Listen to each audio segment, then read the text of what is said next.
Hey, welcome to the Integrated Man podcast. So good to have you with us today. Just real quick, a few things about the Integrated Man. You can go to theintegratedman.life, find out more about what we do. Do one-on-one men's counseling. We also do some adventure trips and retreats. One that we've got coming up in, if you're watching this in July of 2026 is our next Boundary Waters trip that we have coming up. If you want more information about that, you can email us or find out more on the website. But I want to intro you to our podcast guest today, Chad Mashinter. Mashinter. Holy yes, shit. I know. We'll edit that out. No, that's all right. People, Bolduck, people get my name wrong all the time. So appreciate you being in here today.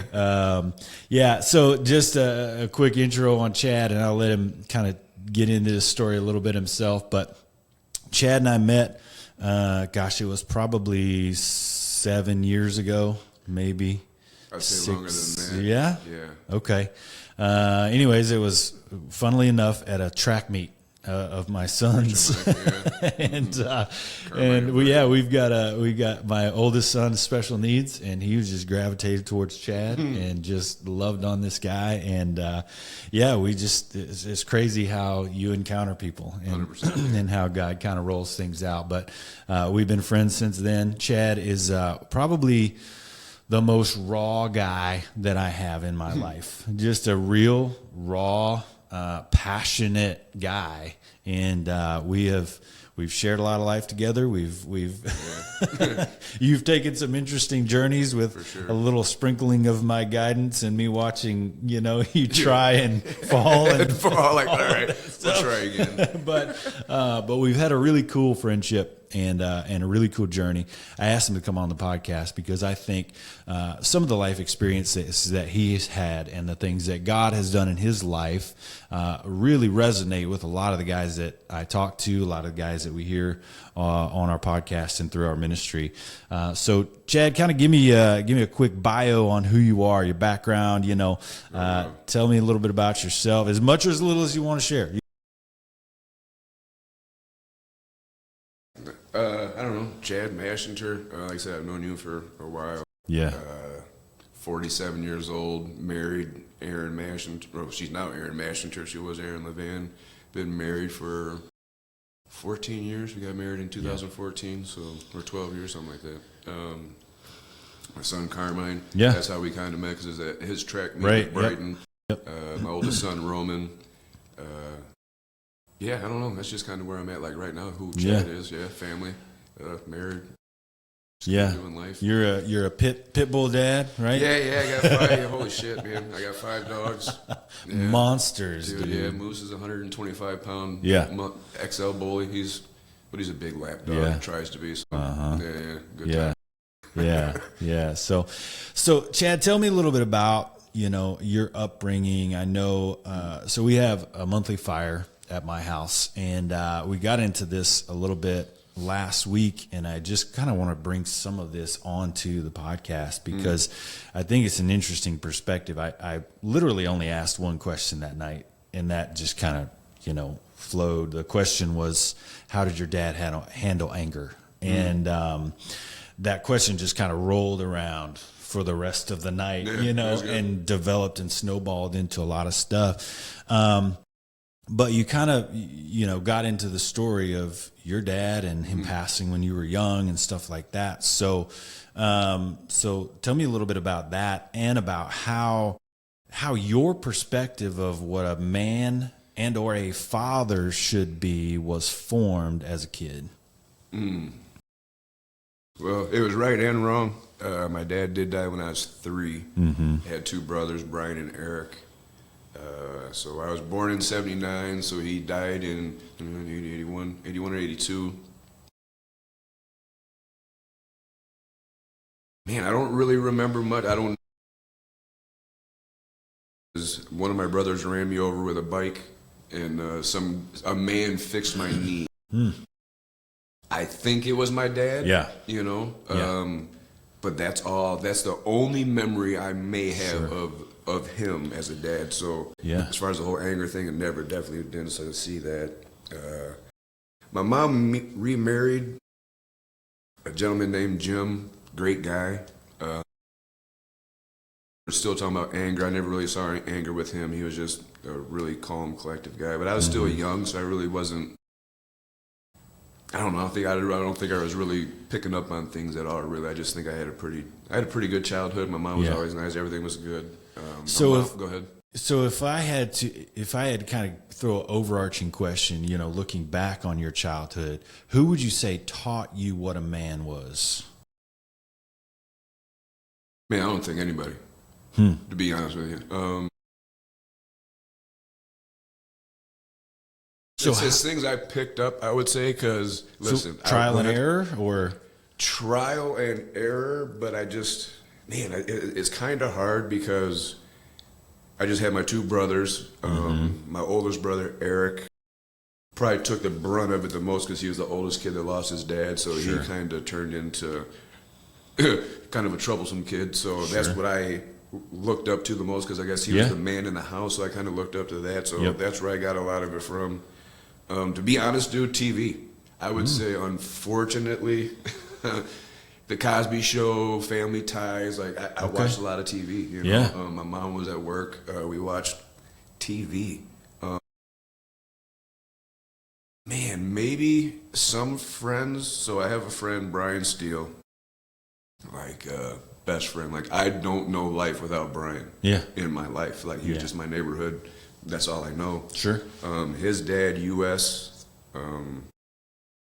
Good guy, but never really wasn't like a real father figure to me. Just because we weren't. He just wasn't. Not good or bad. Not he was just there. Not that we hung out that much. So I don't think I really had a man saying, "Hey, let's go fishing. I got to show you this. Let's do this. I got to show you this." I just kind of picked it up as I went along. Yeah. And that got me into a lot of stuff. Right. A lot of shit. Yeah, for sure. Yeah. So now you got two sons of your own. One that you were probably more active in his life than the other. But so how do you define now? Say, okay, if I had to write the Chad masterclass on being a dad, if you're like me, you probably got more what not to do's than what to do's. Oh yeah, for sure. Yeah. But it's documented too. Right, yeah. But if you had to define that, like, okay, here are some of the things I think are like the hallmarks of a man. Some of the things that I think a man should either be or have in his life, or character traits that he should have, something like that. What would those be?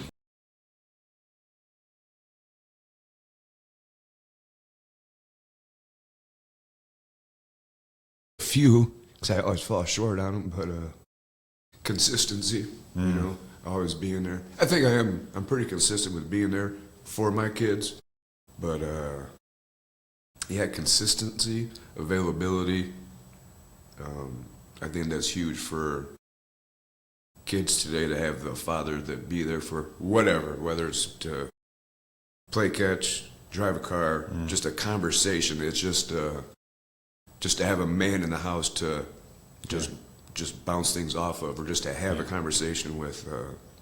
Just being there for your kid is huge. Yeah. I probably had way too many jobs because of my. I always wanted to be home with my kids. Right. If I got a call, Roman sick at school, like I would leave work, not a question. Something with Carmine, like I was there. Yeah. I think a big problem with men or fathers today, and I see it because I also, so currently I volunteer at Rock House Kids. Okay. So down on 7th Street, and it's just kind of, you can see, and I've also counseled at Silver Birch. It's a Christian camp up in Wisconsin with kids. Yep. And it's just kind of really evident where a child is with and without a father in their house. And where I was going with that, I feel like today a lot of men or fathers, like I got to work hard. I got to make sure I have all this money. I got to work. Right. They just miss so much time with their kids. Yeah, they're never there. Yeah. Sure. And not because they're alcoholics or they're just out, doing bad things. They're trying to provide. They are providing. They're working. But man, I just think they're missing so much time with their kids. And I'm not the smartest person. I'm truly not. But I just know the world is going in a weird direction. And like kids need their fathers for sure. Yeah. Yeah. So this is you and me here. Yeah. I can pause and cut as much or any of this podcast. You know what I mean? Like, hell yeah. I don't want you like just be comfortable. Be relaxed. It's not a live feed. Nobody's watching us on stage. If you're like, dude, that sucked, cut that out, or if you share something and you're like, I don't want to share that, cut that out or whatever. Yeah. Feel free to like call that on. Hell yeah. Right. No, because I think I can chop it up as needed. Right, so, edit it out. Yeah. So, I did notice though, you got emotional. Yeah. Like, where does that emotion come from when you think about, naming off some of those attributes of fatherhood? Just my shortcomings. Yeah, just the realization of, I think just my shortcomings of what I think I know I should do and that I wasn't able to, or I just didn't do it for whatever reason. Like, I don't know, just being an asshole or just like not doing. Like Paul said, I know the right thing to do, but I continue to do wrong, and I know the wrong thing, and I just still do it, so I'm just kind of stuck in that. But as being a father, dude, as like being a dad, it kind of sucks, you know? So I think that's where that emotion comes up, where you're asking me some questions about dad, and I'm like, man, But I have, because I'm raising kids, and I know Carmine still loves me. He still loves me, so I'm doing something right. But, dude, there's been a lot of mistakes, Yeah. And I think the mistakes come from the lack of having good direction. Mentorship. Yeah. Man, I just love that scripture from Paul, because I'm like, I'm not alone. Yeah. Like I almost read that scripture and it encourages me, because I'm like, oh man, if Paul was saying this, like this, I'm looking at this guy who is an example for me. And if he's spouting off like, oh, sinful man that I am, I do the things that I don't want to do, and I don't do the things that I do want to do, then it helps me take my shortcomings and go, okay, am I still working? Am I still striving? Am I still growing? Am I still becoming? Because there isn't, unless somebody leaves this world, unless somebody dies in my life or theirs, the clock's not out, right? For sure. There's still reconciliation, there's still growth. He's not there's done still yet, for sure. That's exactly right. And I mean, you've probably seen this in your journey with your son. I know I've seen it in my journey with mine. There are things that he is now realizing in his life as a young man that he's like giving me more grace for, because he knows, sometimes like you only know what you know. Yeah. And the reason things happen a certain way is because that's the only level that which I was able to at that time. Yeah, I am a different man now than I was 10 years ago.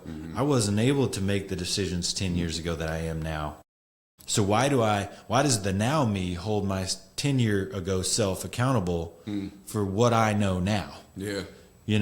It's like I'm trying to judge myself, and I think a lot of men fall into this trap. For sure. I try and judge my 10-year ago self based on my today's skill level, or my today's maturity, or my today's what. And if I do that, it feels like maybe a false sense of control. But what I'm doing is just demeaning my 10-year-old self and thinking, almost mirroring that's the guy I am today. You are today. That you never made That's any not growth. me. Yeah. But I have grown a ton, because if I didn't grow, I'd still be making those stupid mistakes. For sure. Yeah, hell yeah. And that's the sign of maturity, is going, yeah, I'm not that bonehead that I was 10, 15, 20, 30 years ago. Yeah. Why do I not? So why do I still beat myself up like I'm him? You know, when we have that tendency to do that. So a lot of the growth process is just coming to a place of peace, of going, yeah, there's going to be this tension that I hold, like Paul did, there are going to be, even at 47, I'm 46, I'll be 47 in December. Even at 47, there's going to be, and I know guys that are in their 60s that are still not like, you know, wallowing in sin or whatever, stupid decisions. I do know some guys like that. But, I mean, there are guys that are still going, hey, I'm still wrestling with this tension. There are still things in my 40s that I'm like, I want to do this, but I don't do it. And I don't want to do this, but I do it. So I think as long as, like, it's a becoming process, it's a growth process, it's a, you know, it's the journey that we're on of growth, and growth takes realization. And unfortunately, that realization usually comes from, that wisdom usually comes from our past mistakes. Yeah. It's those unteachable lessons, right? That there are some lessons that can't be taught. They have to be experienced. For sure. Yeah. And a lot of my life coming up, I would live life through other people's mistakes. Like, oh, I'm not going to fuck up like him. Like, he did this, but then I'd make bigger mistakes, which was like, wait, what happened there? Yeah. Yeah. So tell me about those. Tell me about those bigger mistakes and what you learned from them. Well, one landed me in prison when I was 18. Yeah. So when my class was walking the stage, I was in prison. And I think a lot of that came from a lack of a father. I didn't have anybody whooping my ass. Like, I had my mom at work. She was a pushover, you know. She was just trying to raise 3 boys on her own. Sure. We gave her hell. What was the question? What were some of the experiences that? Yeah. So the prison thing, I think. Yeah. That was because of a lack of a man in my life not getting spanked or whooped when I needed to, or just holding me accountable for when I was in trouble. Because it started when I was young, 13. I was just a bad kid. And not like, I wasn't like the worst kid, like fighting everybody. I was just looking for attention, I think, you know, for sure. Just I wanted to be the one. Scrappy. Yeah, just full of energy, Right. You know, just ready to go. Yeah. Wouldn't back down. I was a little guy, and always, you know, was always like, no, I'll do anything, even with the big guys. I'll do what they can do, even if I couldn't. But I would try my ass off. Yeah. And that got me into a lot of trouble, trying to do things I shouldn't do to prove to other people that I could be something that I wasn't. Yeah. Got me into a lot of shit.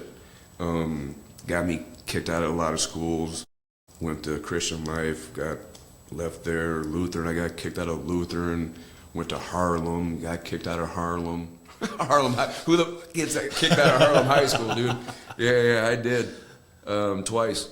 But yeah, so then like 17, I was just in the streets, in gangs. Yeah, man, did the whole gang thing.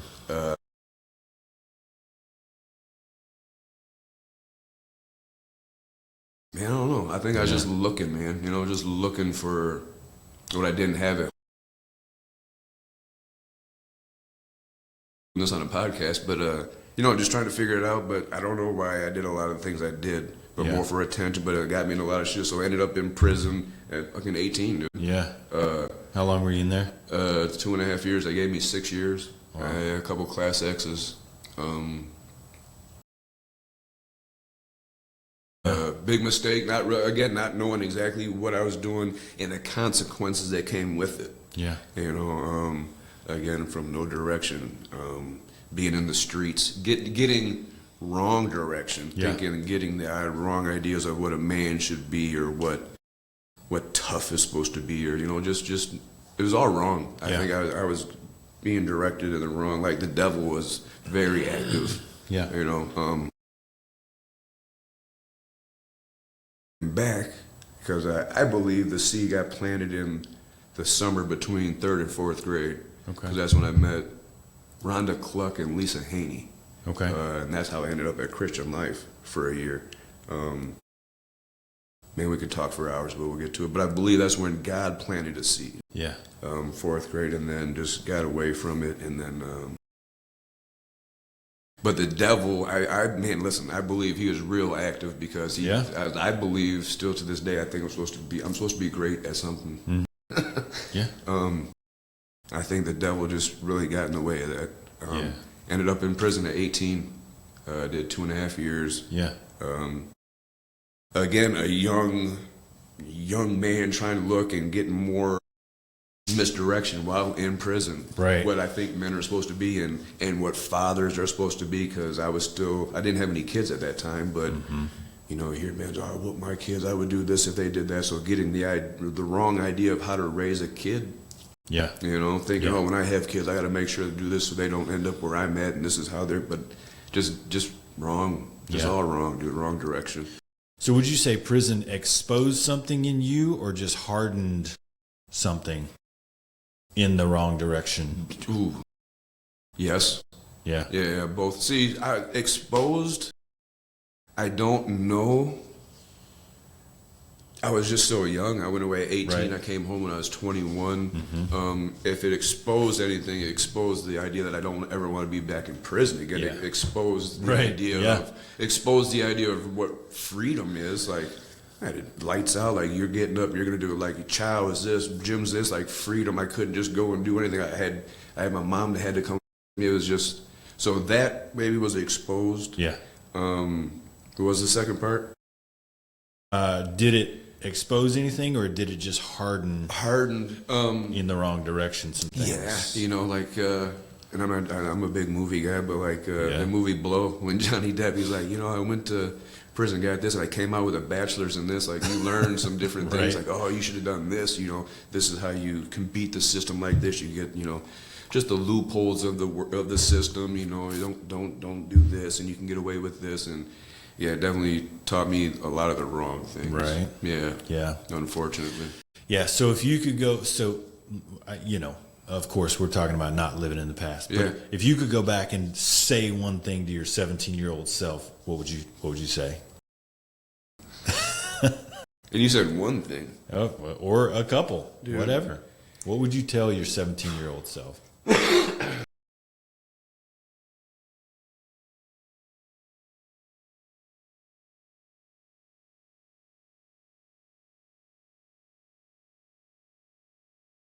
It's a hard one. I tell myself a lot. Yeah. But just find a mentor. Like,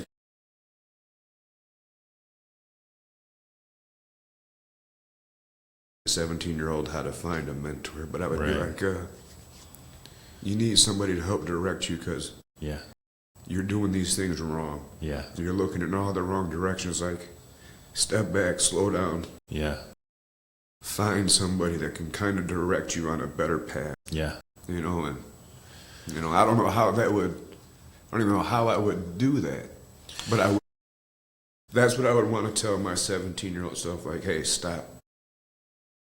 You might not believe me, but don't want to. Right. Find somebody that can help you and direct you and just get you on a better path. Yeah. Someone that you can, you know, respect, relate to, or however, I don't know, just you need to find somebody because these people around you they're not good for you. Yeah. Yeah, I think a lot, you had mentors when you were 17. They were just mentoring you in the wrong direction. Yeah, for sure. You know, a lot of that with 17-year-olds now, you look and you go, okay, find somebody who is 15 years down the road living the life that you want to live. And I think one of the challenges with that is that you have a lack of maturity in a lot of 17-year-olds to even see that For sure. You know? Because we want to, like, I think I know, dude, at 17, you couldn't tell me shit. Like, I really, truly thought, like, I know this shit. Like, what are you talking about? And I thought 27-year-olds were old, and you're like, you don't know, you don't like it. Just, at that age, it's hard to get into that because you want to grow, you want to sprout out and be in the world and show that you can do this, but you don't know shit. Right. Yeah. I just wanted to drive cars and I want to drive fast and have fun when I was 17, you know. I didn't care about much else. And if you tried to redirect me, get out of my, you know. For sure. I don't want to hear that. Yeah. So, but I think that's so powerful for a lot of young men to hear that, to go, that's really something I need to do, because my life could really go off the rails if I start following the wrong people. If I spend time with the crowd that's headed in a direction that even if you maybe don't have the maturity as a 17-year-old, you can see the writing on the wall. 100% you can. I did. Yeah. You can go, I've seen where this guy's headed because 3 guys before him have gone down that path, and that's not a path. Something in you knows. I think something in us internally knows. We just have to remove ourselves from that position of pressure to be like, I'm just caught up in the machine. Because it's so attractive. Whatever, if it's in the street, you see this, and this guy made this mistake, this guy made this mistake, but it's so attractive. Like, I'll do something different so I can stand, but I won't make that mistake. But you end up making a different mistake that ends up in the same position that guy made, but because you didn't get yourself out of said situation that you think that the world painted pretty for you. Right. You know, this is it, but it's not. Yeah. So getting a 17-year-old in a situation of, good, get a mentor, get somebody who's living a life that you could see yourself living 10, 15 years down the road from you. What do you think, because our lives are full of such battle, right? 3 things that men are wired for: battle, adventure, and beauty. All of them get misguided. We get thrown fighting the wrong battles, chasing the wrong beauty, going on the wrong adventures, right? For sure. Your life, from what I know of your story, has just been one of battle, right? How do we choose the right battles in everyday life? Or even how do we, how do we stay away from the wrong battles? How do we... we talked a little bit about that. Maybe get the right mentors in your life. Get somebody to head you in the right direction. But how do you choose the right battles in your life as a man?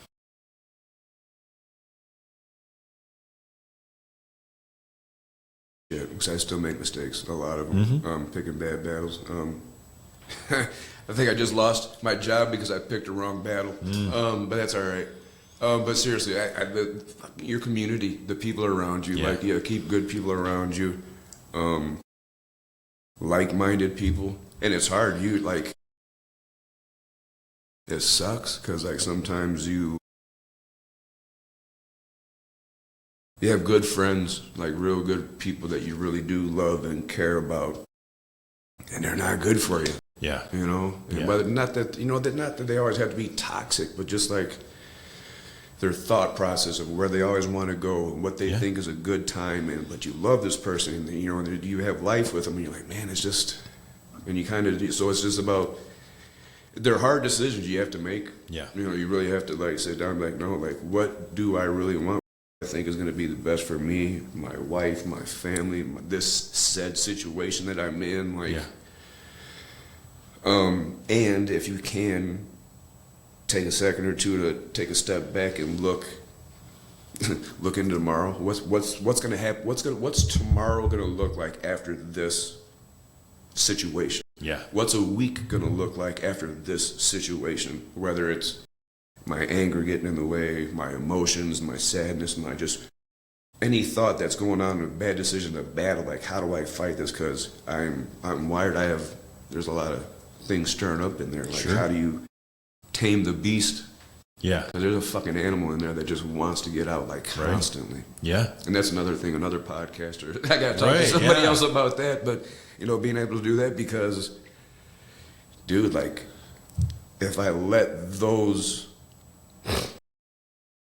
emotions and thoughts and bad decisions take control. Like truly, that 30 seconds of just whatever can set me back for years, and it has. Yeah. Unfortunately. Yeah. You know, and it has. So still trying to. Dude, you asked me. I think I'm still trying to learn how to fight those battles sometimes. But it is how has it helped, dude? Having fucking like you in my life, dude. Like, having you.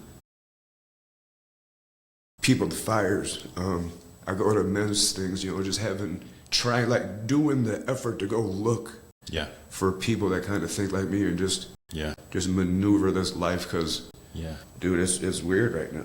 Yeah. Not just the world, just life. It is life. Like, dude, fuck. Guys don't know if they're guys. Women don't know if they're women. Like, what are we doing right now? It's just weird. Yeah. And the world is okay with that. Like, we, the rest of us, have to be okay with that. We'll call them them. Like, what the fuck are you talking about? No, it's man, women. Like, I just don't understand it. Right. And whether it's my old school or just not coming, all that woke weird shit. It's just weird to me. Yeah.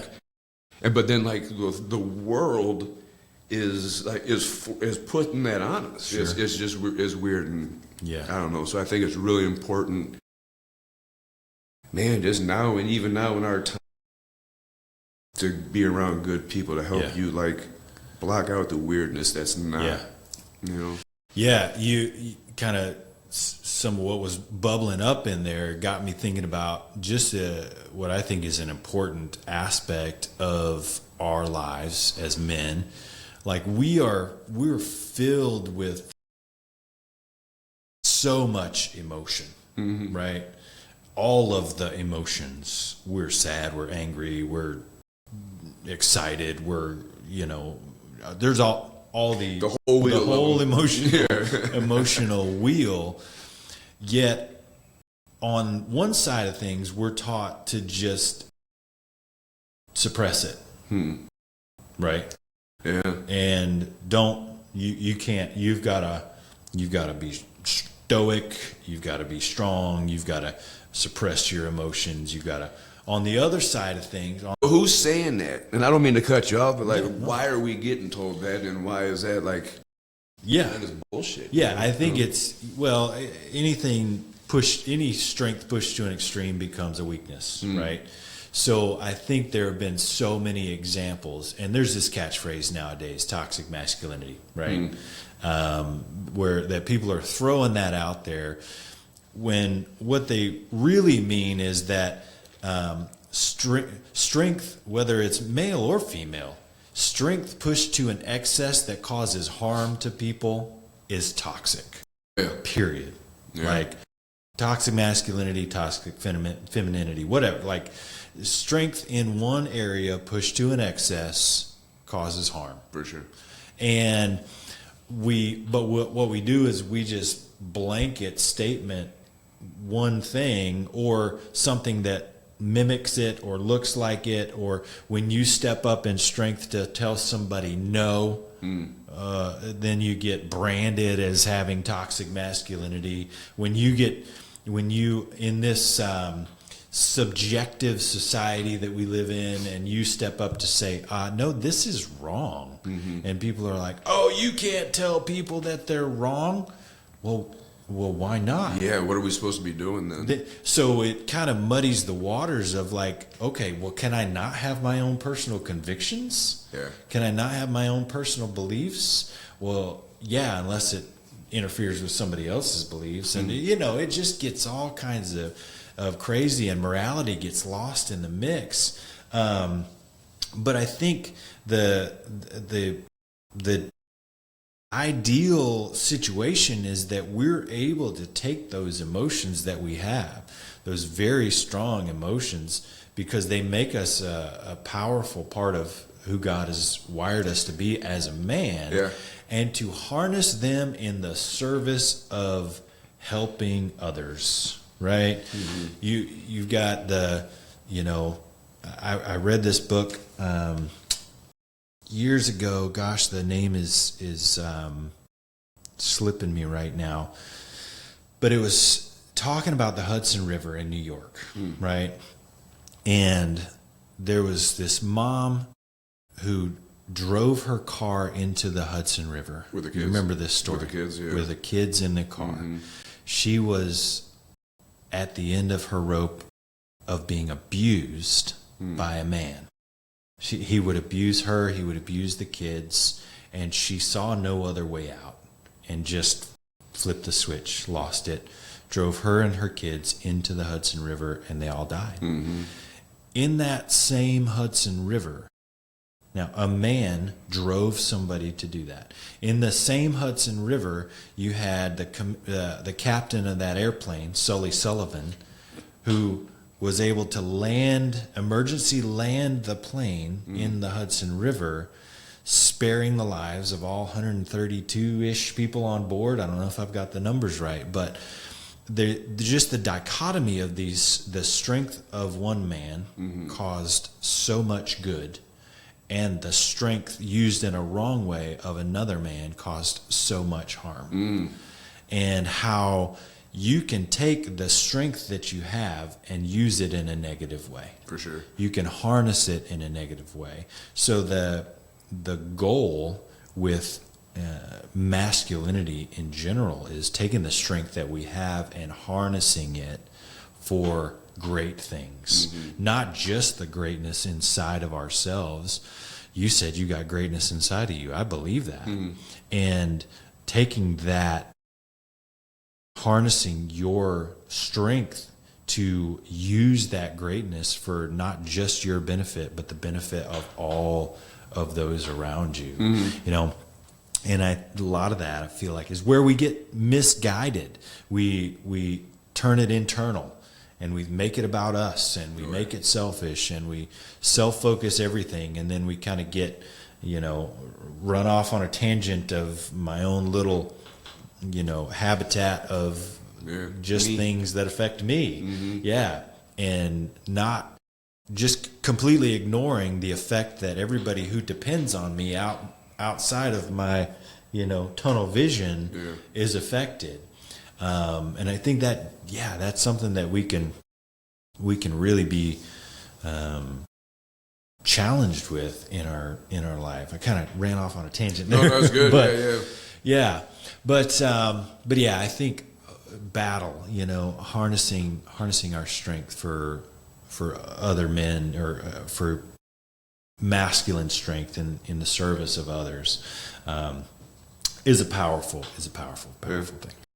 Because there is a battle, and I hate to, but like, and we'll keep doing this, but like that spiritual warfare is real. Like, and sometimes the battles we don't even pick. It's just something that's get thrown in away by the enemy, and will just distract us from what I woke up with the plan to do. Like, I woke up, I'm going to do this, and all of a sudden, an hour later, I'm like, how did I get so distracted? I'm doing just a quick little turn to get you off of, because he knows you're strong. I'm going to do this, but I'm also, by my strength can be used in this, and also I'm sidetracked, and we're losing focus on what to battle for, what the big battle is, and it's for the kingdom. It's not about me, it's about him, and I need to be more aware of that, man. Like, whether it's I'm in a desert right now, but I just need to Chad needs to get back on path to who I'm fighting a battle for, and what the real battle is. Because all these other battles that I think are important aren't shit. They really aren't.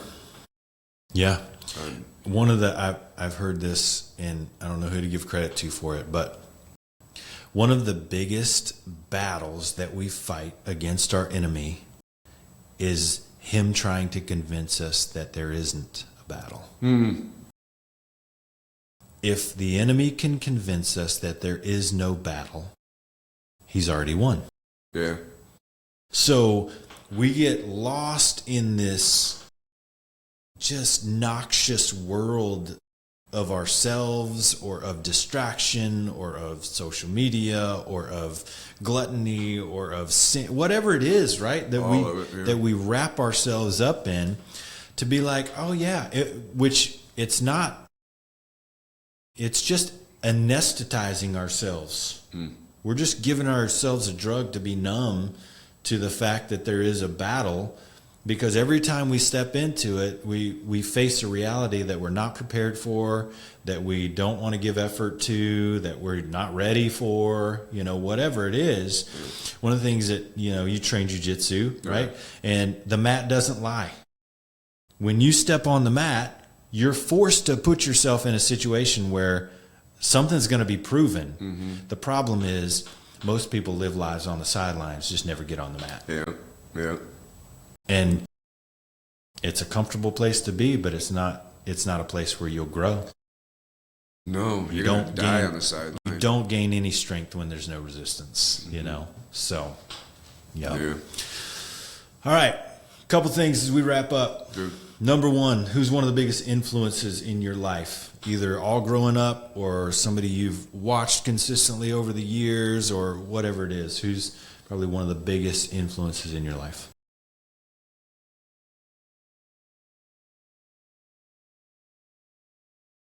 Let's say positive. No, positive. Yeah, positive. Right. Yeah.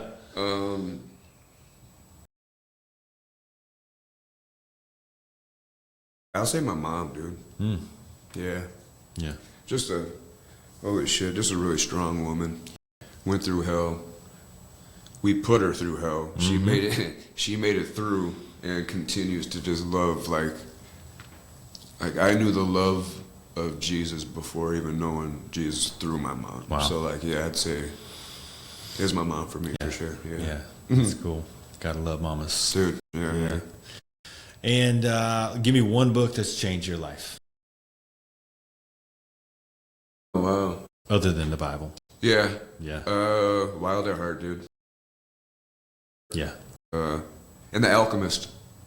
Dude, I love that book. Yeah, it changed it, Paulo Coelho. Dude. You go away looking for the treasure, and it's literally right the there. whole time. It's right there. Yeah. But he needed to go out, and he met some amazing people, like people that changed his life. Yeah. But so it's just weird. That book is like, he would go out, but the treasure was right here. If he would have realized his treasure was here, he had his treasure, but then he never would have met the king. He never would have met these people and lived that adventure. So it's like... But he would never would have realized it if he didn't go on the journey. Exactly. So it's like... So you had to, it's an unteachable lesson. Dude. You had to go on the journey to be able to realize... Treasures right here. Treasures right here, yeah. So yeah. Those two books right there, and then obviously The Wild at Heart is just... Yep. And read those when I wasn't a Christian. Yeah. And, like, oh, wow. Yeah. Those Powerful. 2 books, for sure. Yeah. Awesome, man. Well, I appreciate your time. Thanks for pouring into us, sharing your story, being on the podcast, dude. Yeah, for sure. I really appreciate I got something out of it. Yeah, I appreciate your friendship. A whole lot more, man, for sure. But yep. Yeah, well, any of the books we mentioned, stuff like that, they'll all be dropped in the show notes after the podcast. So thank you guys for joining us, and we'll see you next time. Have a good one. Thank you.